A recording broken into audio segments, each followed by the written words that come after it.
Merci de m'avoir invité à parler de ces thématiques pour mieux connaître une technologie médicale unique et faire découvrir un traitement médical spécifique adaptable à diverses pathologies. Et ça peut présenter un intérêt particulier dans notre spécialité. Et je commence par définir le caisson hyperbare. Au fait, sur l'image, vous voyez l'image d'un caisson hyperbare de l'hôpital militaire ici à Rabat, une vue de l'extérieur et une vue d'intérieur. C'est une installation médico-technique qui est étanche, au sein de laquelle plusieurs patients peuvent être exposés à une pression supérieure à la pression atmosphérique, ce qui permet principalement d'accroître l'oxygénation des tissus. Cette installation a été utilisée au début dans les accidents de décompression chez les plongeurs. Et ça a été découvert, au fait, dès le 19e siècle, exactement en 1871, dans la construction du Brooklyn Bridge à New York, pour relier Manhattan à Brooklyn. Et il y a eu plusieurs morts, 27 ouvriers, au fait, c'est des scaphandriers qui travaillaient dans les travaux sous-marins, qui étaient décédés à cause d'accidents de la remontée rapide à partir d'une profondeur de plus de 35 mètres. Pour mieux comprendre ces accidents de la décompression, ces accidents de la plongée, en fait, ils surviennent chez des plongeurs qui descendent soit profondément ou qui restent longtemps et qui remontent trop vite sans faire de palier de décompression. Comme vous voyez ici sur cette image, il y a un rapport entre la profondeur et la durée. On ne peut pas rester longtemps en profondeur. Ici, à 40 mètres, on ne peut rester que 5 minutes, alors qu'à 20 mètres, on peut rester 40 minutes. Tout ceci va être responsable d'une baisse de la pression ambiante subie par le corps à la suite d'une forte compression antérieure pendant la plongée. Et donc, depuis le 19e siècle, il est connu que le fait de respirer de l'oxygène sous une pression plus grande que la pression ambiante, ceci va entraîner une augmentation de la quantité d'oxygène dans le sang et sera responsable des accidents de décompression. Et depuis 1960, les sociétés savantes ont proposé des indications médico-chirurgicales pour le traitement par oxygénothérapie hyperbare. Et donc, je définis cette oxygénothérapie hyperbare, qui est une modalité thérapeutique d'administration d'oxygène par voie respiratoire à une pression supérieure à la pression atmosphérique, un bar ou une unité d'atmosphère absolue. Elle consiste en l'inhalation d'oxygène pur à 100% par un sujet qui est placé dans un caisson hyperbare à des pressions supra-atmosphériques à 2 à 3 fois la pression atmosphérique pendant une durée minimale de 90 minutes. Quelques bases théoriques sont indispensables pour mieux comprendre la pratique du caisson hyperbare. Au fait, les effets thérapeutiques de l'oxygénothérapie hyperbare résultent de 2 mécanismes. D'abord, la pression barométrique qui est élevée et aussi la pression partielle en oxygène qui va être augmentée. Pour la pression barométrique, elle obéit, c'est un processus qui est purement mécanique. Elle obéit à une loi, c'est la loi de Marriott et Boyd.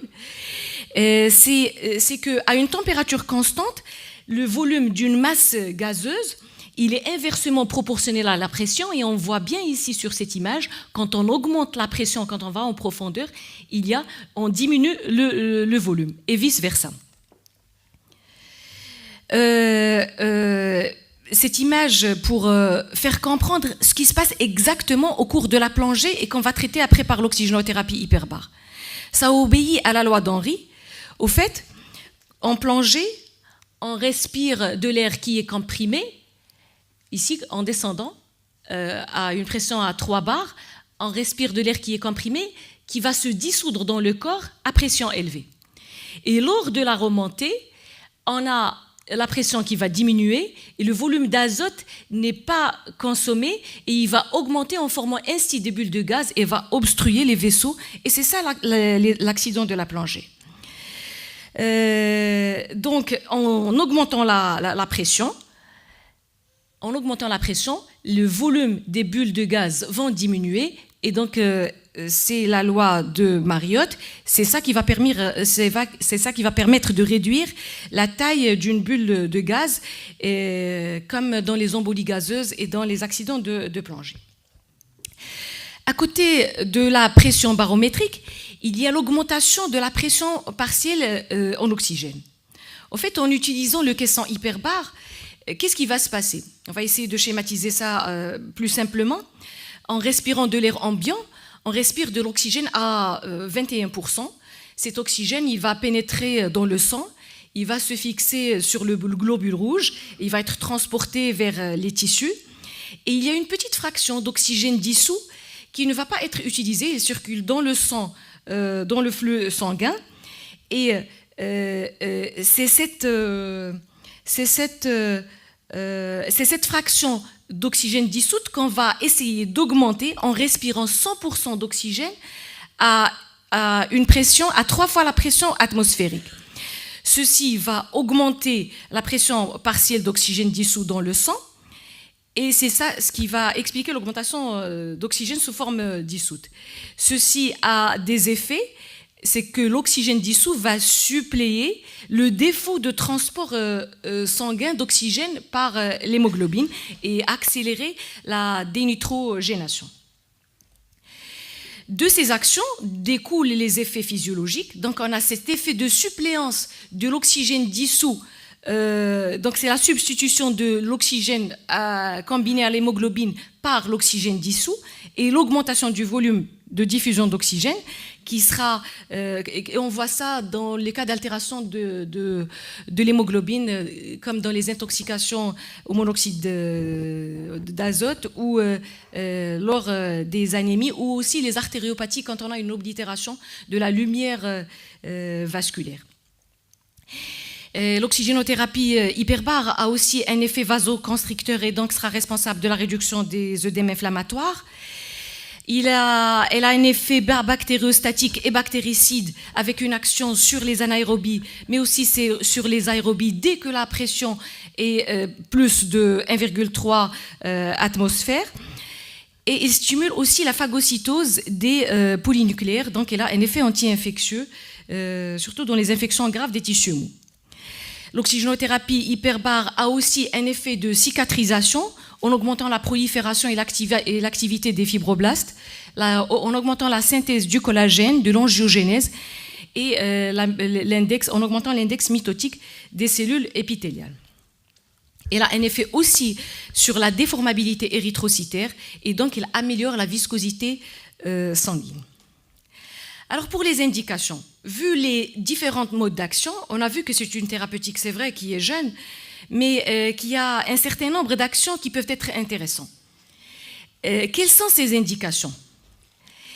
Les indications sont validées par un rapport de la Haute Autorité de Santé qui a eu lieu en 2007, et il y a une vingtaine d'indications qui sont validées et qui ont été aussi proposées par le comité européen de la médecine hyperbare et la société américaine de la médecine hyperbare.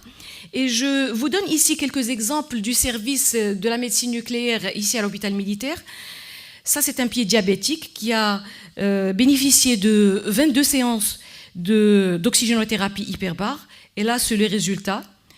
Et aussi ce mal perforant plantaire, après 30 séances d'oxygénothérapie hyperbare, et donc on voit bien que ça marche. Ces indications du rapport de l'HAS ont été renforcées récemment par une conférence de consensus européenne qui a eu lieu à Lille en avril 2016.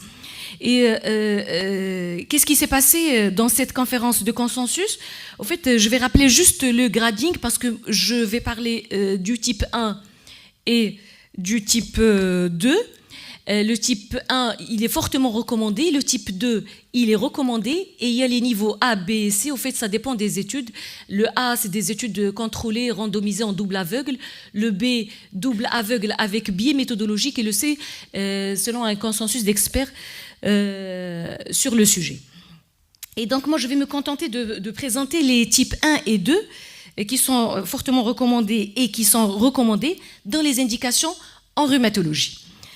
Alors, je commence par l'ostéonécrose aseptique de la mâchoire. Au fait, c'est une indication qui est historique et qui est intéressante. Et on peut faire un encadrement de la chirurgie par oxygénothérapie hyperbare. Il y a une étude intéressante, une étude canadienne. C'est un essai contrôlé randomisé qui a recruté 46 patients. 46 patients. Et donc, chez le groupe qui ont reçu l'oxygénothérapie hyperbare, on voit bien qu'il y a une nette amélioration de la douleur chez les patients avec ostéonécrose aseptique de la mâchoire, avec un effet osseux intéressant, comme vous voyez ici sur cette radiographie, après 30 séances d'oxygénothérapie hyperbare. Et au fait, cette oxygénothérapie hyperbare, elle est proposée en cas d'échec de traitement conventionnel. On n'est pas là pour se substituer à un traitement conventionnel. À côté de l'ostéonécrose de la mâchoire, il y a l'accident osseux en plongée, avec un niveau de preuve 1C. C'est un fait qui fait plus l'objet d'une urgence.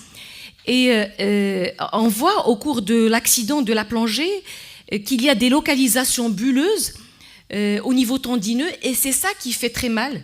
Et ils vont être traités par recompression. Au fait, dans un cas sur deux, il y a le dégazage de ces bulles tendineuses et qui va se faire en intra-osseux, comme on voit ici. Et c'est ce foyer qui s'est dégagé en intra-osseux et qui va donner des foyers d'ostéonécrose qui vont être après jugulés par l'oxygénothérapie hyperbare.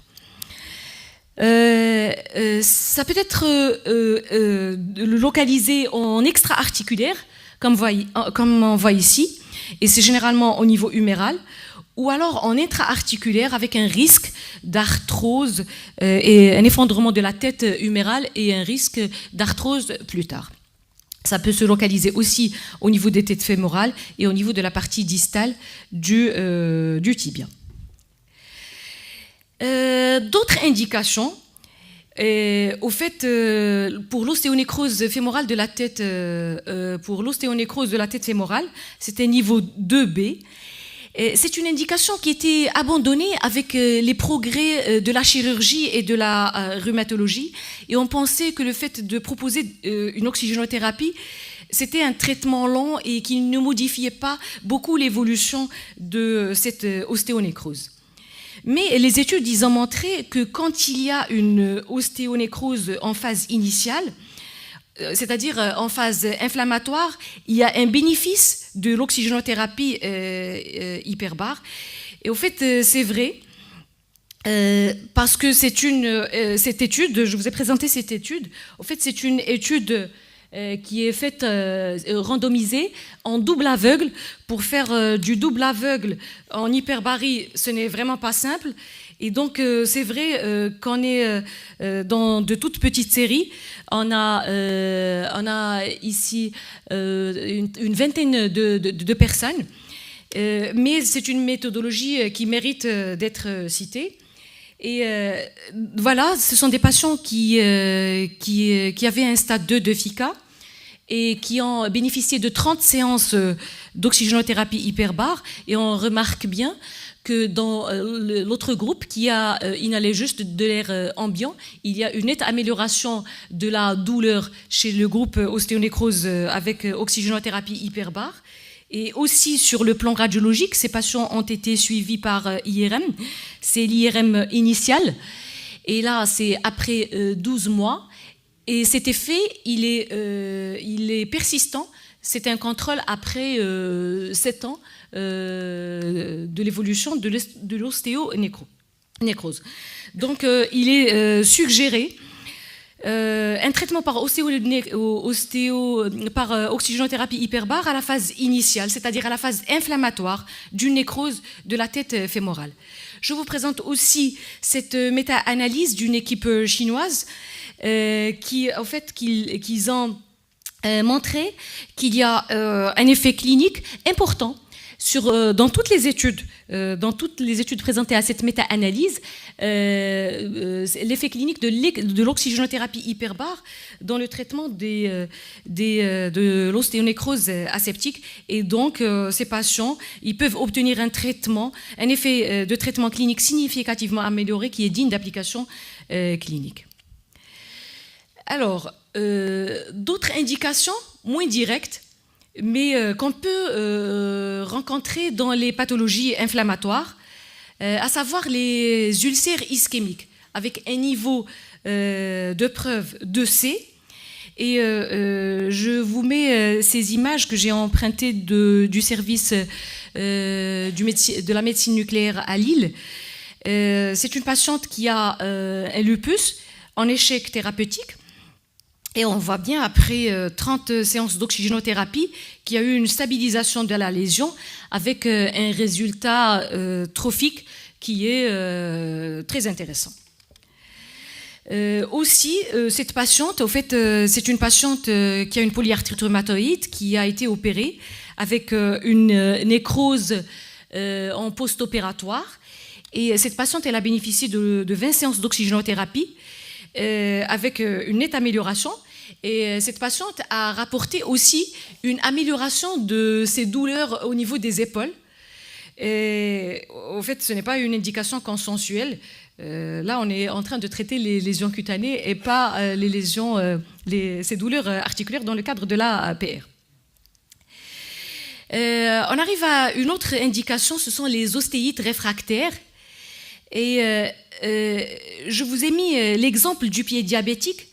Au fait, au cours du pied diabétique, on ne sait jamais ce qui se passe. Est-ce que c'est seulement une ostéite ou c'est une ostéonécrose aussi associée? Et là, comme vous voyez, il y a une plaie, donc il y a un contact avec l'os. Et on est probablement dans une ostéite. Et le résultat, il est intéressant, aussi bien sur le plan trophique que sur le plan osseux. On a terminé les indications, mais il y a d'autres utilisations. Il y a pas mal de choses qui bougent maintenant sur les syndromes de douleur chronique et de fatigue chronique, et probablement par une stimulation des systèmes antiradicalaires avec des études intéressantes, et notamment cette étude israélienne avec des niveaux de preuves qui sont assez intéressants par cette étude en crossover qui a montré un niveau de preuve important avec des p-values, comme vous voyez ici, très très significatives, aussi bien sur le plan douleur articulaire que qualité de vie et aussi l'évaluation fonctionnelle. Et j'étais agréablement surprise par ce fichier du service de médecine nucléaire à l'hôpital militaire à Rabat. Ils ont déjà 15 malades à partir de 2015, 15 malades fibromyalgiques recrutés à partir du service de l'hôpital militaire de rhumatologie et aussi par des confrères de Casablanca. À côté de ça, il y a l'effet de l'oxygénothérapie dans les blessures au cours des sports. Au fait, c'est l'oxygénothérapie dans les blessures sportives. Elle est proposée dans les thérapies en première intention ou en adjonction à un traitement. Elle a montré des effets qui sont intéressants, mais des études contrôlées et randomisées sont intéressantes pour confirmer l'effet de cette thérapie dans les blessures au cours du sport. Mais aussi le paradoxe d'oxygène. Alors, pour le paradoxe d'oxygène, c'est une équipe belge qui a montré que, au fait, c'est la fluctuation d'oxygène, c'est le fait de passer de petites pressions à de grandes pressions, c'est ça qui accélère la maturation du nouveau tissu, et peut-être que ça va Peut-être que ça va se présenter après pour des indications. Alors, qu'en est-il de cette oxygénothérapie en pratique ? Si vous voulez référer des malades pour oxygénothérapie hyperbare, sachez qu'il y a des contre-indications absolues, à savoir le pneumothorax non drainé, la crise d'Angor et l'OAP lésionnelle. Il y a aussi des contre-indications relatives, à savoir la maladie pulmonaire obstructive chronique, les antécédents de pneumothorax spontané, les otites, les sinusites. Il faut qu'il y ait un état hémodynamique stable, les épilepsies et les hypertensions artérielles non contrôlées. Il faut aussi informer le patient des effets indésirables qui peuvent être rencontrés au cours de cette oxygénothérapie hyperbare, tels les barotraumatismes de l'oreille moyenne, les sinus et les dents, la toxicité de l'oxygène envers le système nerveux central et les poumons, c'est vrai qu'elle est rare. Il y a des cas d'hypoglycémie et d'apparition de cataractes qui ont été décrits, et aussi des convulsions par crise hyperoxique. Comment se déroulent ces séances d'oxygénothérapie hyperbare ? Là, je vous montre une vue intérieure du caisson hyperbare à l'hôpital militaire à Rabat. Au fait, les protocoles d'application, ils durent 90 minutes. Il note l'heure d'entrée et bien sûr l'heure de la sortie, l'heure de l'entrée, et la pression augmente à 15 mètres. Ils font une respiration max d'oxygène à 100% pendant 20 minutes, pause de 5 minutes, puis 20 minutes, 5 minutes. Et au fait, ce protocole, il accepte des variations. Comment s'organisent les séances ? Les patients sont accompagnés au début par un infirmier qui est spécialisé en hyperbarie. Les patients peuvent être assis ou allongés sur le brancard. De la musique peut être diffusée pendant le traitement. Ils peuvent lire, peuvent jouer aux cartes. Et donc, cette oxygénothérapie hyperbare, elle élargit de jour en jour son panel d'indications. La rhumatologie en profite aussi. Son application est cependant limitée par la nécessité d'une structure adaptée. Et là, je vous mets la répartition des caissons hyperbares civils et militaires au Maroc. Il y en a 6. Un à l'hôpital militaire à Rabat, et un à la gendarmerie à Temara. C'est un petit caisson hyperbare. Il y a un autre militaire à Qsr el-Kbir, c'est dans l'école de la plongée militaire. Un autre à Mdiq, au fait, il y a un port de plaisance, ils font de la plongée de plaisance. Et un à Casa, à la clinique Shifa. Et un autre caisson hyperbare dans la marine royale.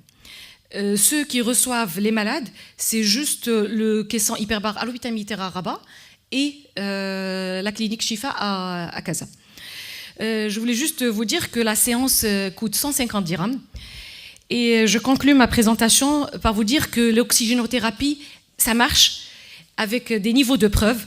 Mais le problème, c'est quelle est sa place dans la stratégie thérapeutique. D'autres maladies ont montré avec l'oxygénothérapie de bons résultats, mais il n'y a pas de preuve, de niveau de preuve, d'où la nécessité de contrôle, d'études contrôlées randomisées pour conclure à l'efficacité de ces thérapeutiques. Et l'obstacle immense à vaincre, c'est la disponibilité locale du caisson hyperbare. Je vous remercie.